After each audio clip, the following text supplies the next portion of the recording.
Good evening, friends. Myself, Dr. Nidhi Darbari, on My Education Treasure. In my present video on philosophy of yoga, I had discussed about its epistemology. Today, in my present video, I am going to discuss the metaphysics and axiology of yoga. Yoga is the practice of meditation and samadhi for renunciation, self-discipline for self-realization. The yoga philosophy is an invaluable gift of the great Indian sage Patanjali for all those who are bent upon spiritual realization. Also known as Patanjali Darshan after the name of its founder Patanjali. Vyas wrote commentary on the school of philosophy of Yoga Sutra, that is Yogi Bhashya or Vyas Bhashya. Vachaspati Mishra Tattva Vesardi is reliable sub-commentary on Vyas commentary. Bhajaras Vritti and Yog Mani Prabha are very simple and popular works on yoga. Vigyan Bhikshu's Yog Vartika and Yog Sara Sangrah are other manuals of yoga philosophy.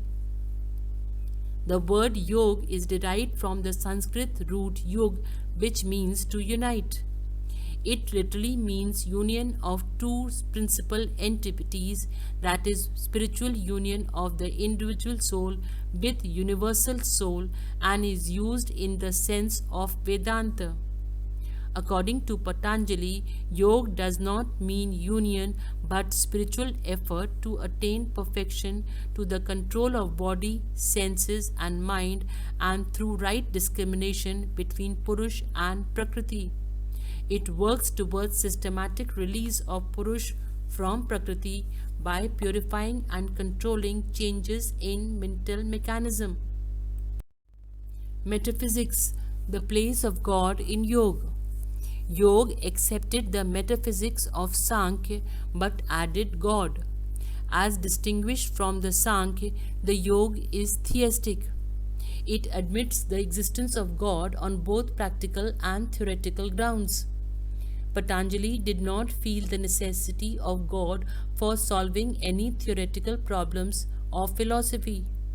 In yoga, God has moral practical value than a theoretical one.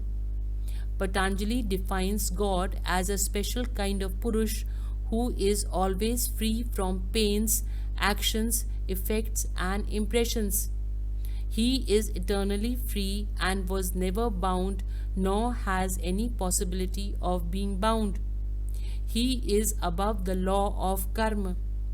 He is omniscient, omnipotent and omnipresent.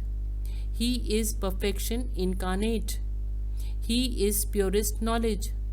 He is the teacher of Rishis and the teacher of Ved. Om is the symbol.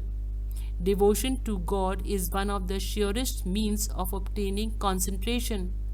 Yoga admits existence of God as a guide and teacher. The proofs or arguments advanced for God's existence in yoga are: the Vedas tell us that God exists. The law of continuity tells us that there must be the highest limit of knowledge. Whatever comes in degrees must have a maximum knowledge. God comes in degrees. God is responsible for the association and disassociation of Purush and Prakriti. Devotion to God is the surest way of obtaining concentration and thereby liberation. God was perfect, eternal, omniscient being and the highest object of meditation. The being with omniscience, a mission, is called God. What he is not. God of yoga is not creator, destroyer and preserver of the world. He is only a special Purush. He does not reward or punish the souls. That is not karma phaldata. Innumerable Purush and Prakriti, all eternals and absolute, are there to limit him. He cannot grant liberation. He does not have anything to do with bondage and liberation of the Purush. The end of human life is not the union with God, but only the separation of Purush from Prakriti. Such a conception of God is certainly satisfactory. Axiology. Yoga philosophy is a fine fabric of psychology and ethics. Ashtanga Yoga provides for the virtues of truthfulness, non-violence, celibacy, non-stealing and non-collection. The Yoga school maintains religious values such as non-violence, compassion, love, friendship and individual's perfection. God is a special Purush in Yoga system. Whatever excellent in its kind is beautiful. Vikars or perversions spoil the true nature of man. Chit Vritti Nirodh, the stoppage of all kinds of tendencies of mind, provides for perfect moral life in individual and society. Patanjali's theory of Praman. Sankhya and Yoga are said to be aligned system of thought. The theory of knowledge according to Yoga school is similar to that of Sankhya theory. As according to Sankhya accepts on three independent sources of valid knowledge or Praman, these are perception, the inference and verbal testimony or Shabd. The other sources of knowledge like comparison, postulation, arthapati and non-cognition anuplabdhi are included under these three only, not recognized as separate sources of knowledge. Perception. It is direct combination of an object through its control with some sense. When an object like table comes in contact with the range of eyes, it produces a certain impressions of modification in the sense organs which are analyzed and synthesized by the mind. According to Sankhya, the knowledge of an object takes place when there is reflection of the self in the intellect which has been modified into the form of object. According to him, there are two kinds of perception, Nirvikalp or the indeterminate and the Sannikalp or determinate. The Nirvikalp Pratyaksh arises at the first moment. It is the moment of contact between a sense and its object and is antecedent to all mental analysis and synthesis of sense data. And the Sannikalp perception is a result of analysis, synthesis and interpretation of sense data by the manas or the mind. If you found the video to be informative and interesting, I request you all to please give a like to the video to motivate me, share it with others and subscribe it so that whenever I upload a new video, you will get a notification. Verbal testimony or Shabd. Verbal statement and verbal testimony of the knowledge of object derived through words is known as Shabd. It is also defined as valid testimony, that is the testimony of trustworthy person, apta, who knows the truth and conveys it directly. Shabd literally means sound or dhvani, but epistemologically it means meaningful sound or word. It is an important source of knowledge because a major portion of a knowledge of the object of this word is derived from words. Inference.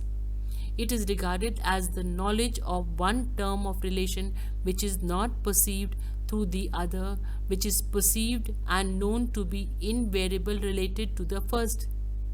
In inference, what is perceived leads us to the knowledge of what is unperceived through the knowledge of the universal relation, invariable concomitance between the two. We get the knowledge of Vyapti between the two things through the repeated observation of their concomitance. According to Sankhya, inference is further divided into two kinds, Veet and Aveet.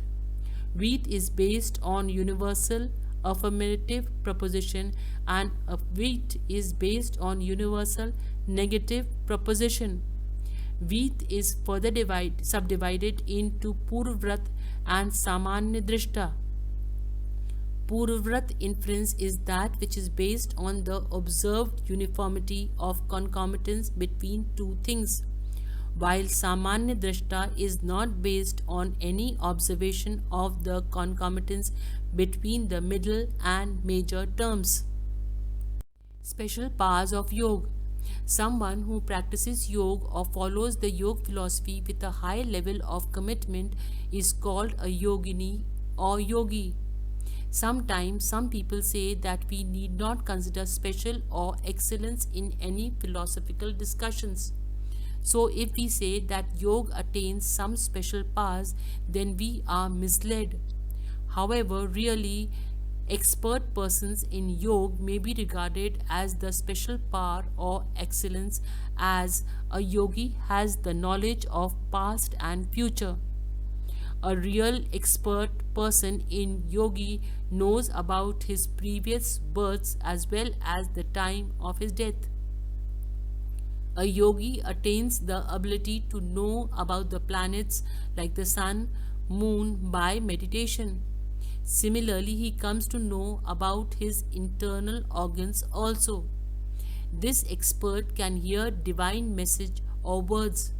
Sky is no hindrance to him. He can perceive even invisible things. He is capable of knowing ideas arousing in others' mind, and he also can increase his physical power equal to that of an elephant. He may become detached from hunger and thirst and can live without food and water during his samadhi. He can overpower demons and can rise above the gravitational force. This yogi expert can walk in the sky and stay in the atmosphere. He can draw himself out of his body and can rule over others by entering into their bodies. He can become invisible to others and can develop such powers due to which he may become invisible to others. They may not listen to his words and may not contact him. Thank you very much for patiently watching the video, and don't forget to subscribe.